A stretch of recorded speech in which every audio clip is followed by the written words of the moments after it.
Okay, now we're going to talk about linear inequalities.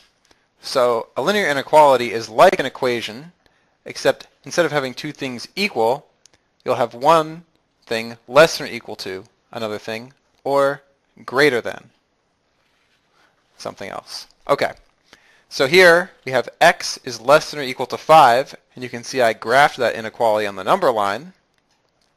And in fact, let me write the interval for that.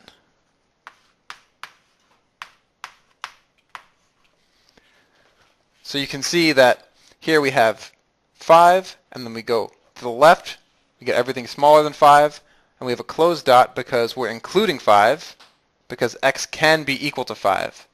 So it is in this set. And here you see the interval notation for this. Okay, now here we have x is greater than negative 2. In this case, we don't include negative 2, since x is not allowed to be equal to negative 2. So we have an open dot, and we shade to the right because x is greater than negative 2. Okay, so just like with equations, we can have more complicated inequalities that we have to simplify to see what they mean. So here, for example, we have 2x plus 4 is greater than 6. Now, solving inequalities like this is basically just like solving equations. You can pretend this is an equal sign for most of the problem. So here, we solve it just like we'd solve an equation. We subtract 4 from both sides, and then we divide by 2 to get that x is greater than 1. And finally, we graph this on a number line. See, 1 is not included, so we have an open dot, and we have greater than, so we go to the right.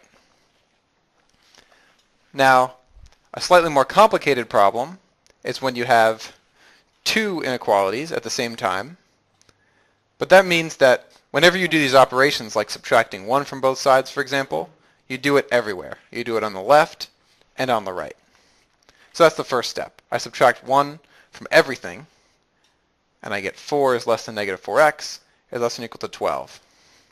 Now, here is the only difference between equalities and inequalities.